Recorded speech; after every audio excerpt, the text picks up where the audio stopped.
Hey, what's up everybody? Today we're looking at the world's most useful fire hazard, a CO2 laser remote monitoring system that I created. That's right, I've gone against every laser cutter manufacturer's warnings and created a device that allows you to walk away from a laser that's spewing out fire-starting laser beams, all in the name of laziness and automation. It may be dangerous, it may be stupid, but it's very useful to me. First of all, a disclaimer. There is a reason that everyone and everything in the industry says do not leave the laser unattended. Things can get out of hand very quickly, and if you're not there to immediately fix the problem, you can have less of a laser problem and more of a homeless problem. Many of these cheaper Chinese laser cutters are not UL listed, so even if you're using one safely, it could lead to a denial of your home insurance claim. Now add on the fact that you've created a device that encourages you to walk away from a laser as it's spewing 50 watts of laser energy into a flammable material, and that's probably going to lead to a headache if something bad goes wrong. Now that being said, any homemade project like 3D printers or robotics are probably in the same category of not listed, and in the event something crazy happens, you very well could open yourself up to a not covered insurance claim denial. I have years of experience with this laser, and I only use this monitoring system in situations where I am very confident that the risk is very minimal. I don't walk away from the laser when it's cutting anything, and I don't walk away when it's engraving anything that's potentially flammable, like wood.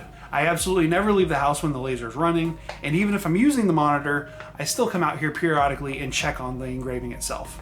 I also have other monitoring and safety devices in place in case something were to happen. This video is for entertainment purposes only, and I am not responsible if anything happens.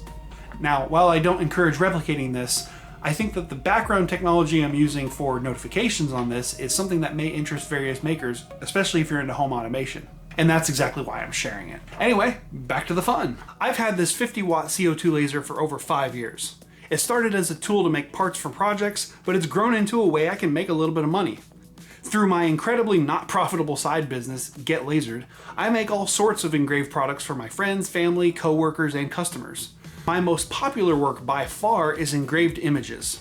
Etching photos onto slate, aluminum, or wood creates beautiful and unique gifts, but there is a catch. It takes a long time.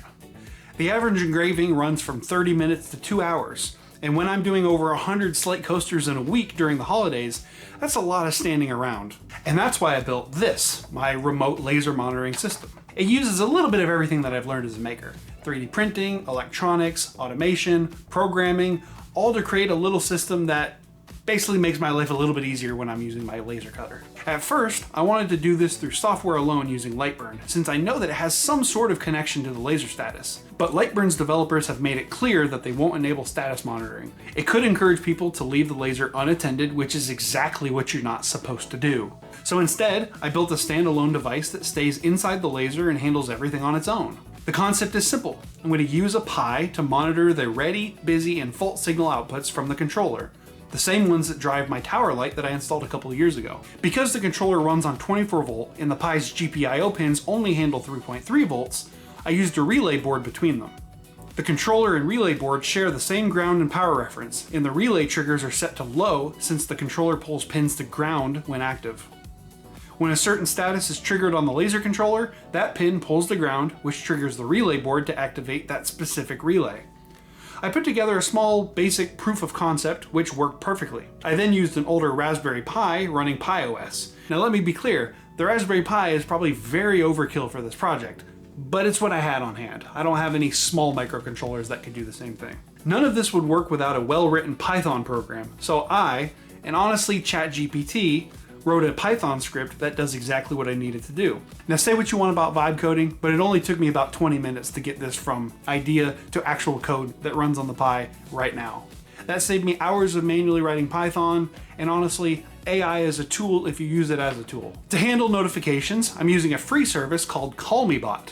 It lets the Pi send WhatsApp messages straight to my phone using simple HTTP requests. Every time the laser starts, finishes, or hits a fault, the Pi calls the callmebot API and delivers me a message instantly via WhatsApp. Now I won't go line by line through the code, but here's what it does. When I power on the laser, the Pi powers on, starts the script, and waits for an internet connection.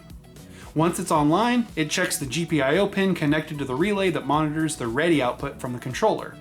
If that pin reads 3.3 volts, the laser is powered on and it's idle, so it sends me a message saying that it's online and ready. If not, it'll still let me know that the system is active, but the laser isn't yet ready to run. After that, it continuously monitors the GPIO pins 17, 27, and 22, which are for ready, busy, and fault statuses respectively. When I start a laser job, the busy pin goes high, and it records the start time and sends me a message saying that the job has started, as well as starting an overall job timer. If busy drops and fault activates, it pauses the timer, starts a fault timer, and alerts me that a fault has occurred, including a timestamp and the elapsed job time up to that point. If this happens, I must go to the laser, manually correct the issue, and resume the job.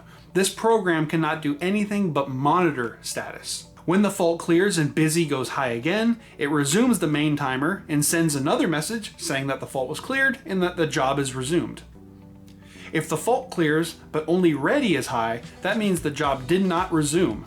It sends me a message saying that the job ended because of a fault. At the end of each job, it calculates the total runtime, how many faults occurred, and how long the job was paused for, if any, and sends me a detailed summary straight to my phone. So it's as simple as that. The Pi monitors the controller and sends updates whenever the laser status changes. Think of it as a digital version of the tower light that I installed. There are other functions within the program looking for edge cases and setting tolerance levels for status changes, but I'm not going to get into those. 98% of the time, I just use this to know when the job has finished. I've actually never had a fault occur during a job in the 5 years that I've had this laser. This system lets me start a long engraving, go inside, and do something else. When I get the message that the job is finished, I can go back out to the laser, process the piece, and start a new job. Once I had the programming figured out, I modeled every component in CAD, 3D printed the enclosure, used heat set inserts to make it look halfway professional, and added a cooling fan because why not? For wiring, I use an RJ45 Ethernet jack since it's got 8 wires, exactly what I need. 3 carrying the signal status from the controller, 1 is a spare that I'm not using currently, 2 to bring 24 volt and ground from the laser's power supply, and the last 2 provide 5 volt and ground for the Pi, also from the laser's power supply. Using an Ethernet connector allows me to unplug the whole thing quickly without rewiring anything. I've been using this monitor for over 6 months now with 0 issues. Like I said, it's not meant for short jobs or cutting, just for long engravings where the laser runs at very low power for extended periods of time. It helps me stay on top of job completions, notifies me of faults, and even gives me job durations when it's done, which can be very useful if charging customers by the hour. So that's it. Do you think my house is destined to burn to the ground? And have you used callmebot or a similar message sending API to do a similar style project? Let me know in the comments below. Give this video a like if you enjoyed it, subscribe if you're into that. Check out getlaserstore.com if you're interested in helping me get from tens of dollars a month in revenue to, well, anything more than that. That would be cool. And until the next video, I will see y'all later.